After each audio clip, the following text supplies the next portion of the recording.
गरुड़ पुराण की कथा आती है कि यमराज जी एक तोता को देख के हंस गए।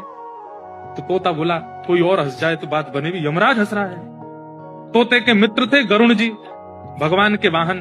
तो अपनी पहुंच लगाते हैं ना लोग, जब संकट में आते हैं तो अपनी पहुंच लगाते हैं, जैक लगाते हैं, हाथ पांव फड़ाते हैं। गरुड़ जी को कहा कि भैया तुम कैसे भी एक काम करवा दो। बोले क्या? ये यमराज जी मुझे देख के हंस गए हैं, मुझे लग रहा है अब मेरे जीवन के दिन 4 बचे हैं।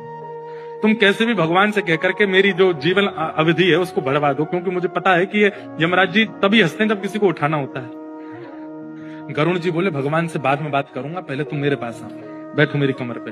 गरुड़ जी उड़ा करके उनको 7 समुद्र पार एक गुफा में ले गए और वहां भीतर ले जाकर के छोड़ दिया। बोले यहाँ रहो, यहाँ कोई नहीं आएगा, और ये 2-4-10 दिन यहीं बैठे रहना, सब ठीक हो जाएगा अपने आप। और मैं जाके भगवान, मैं यमराज जी से बात करता हूँ, भगवान को छोटे काम के लिए क्यों बोलना, मेरी पहुंच तो सब जगह है। मैं भी रसातल में जाके यमराज जी से कहता हूँ तुझको नहीं लेके जाएंगे, ठीक है? तोता बड़ा खुश हुआ, बहुत बढ़िया है, मैं यहीं रह लूंगा 4-5 दिन। यमराज जी के पास गए सीधे गरुड़ जी। गरुड़ जी तो भगवान के वाहन है, सब खड़े होते हैं, उनको देख के यमराज जी बोले आइए आइए। कैसे आए? बोले हम बस एक बात कहने आए हैं, फिर हमको जाना है वैकुंठ। हमारा एक मित्र है तोता, वहां का, उसका ये नाम है। बोले अच्छा, तुम उसको देख के हंस गए थे परसों, क्यों हंसे थे? कोई योजना बन रही हो तो मत बनाना।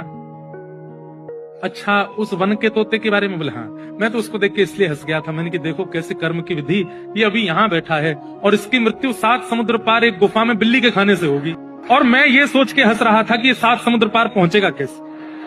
तभी यमराज जी बोले देखो देखो आ गया।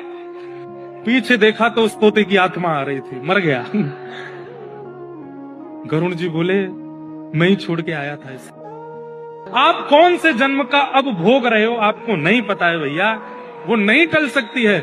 इसलिए प्रसन्न रहो, नाम जपो, कथा सुनो, खूब आनंद से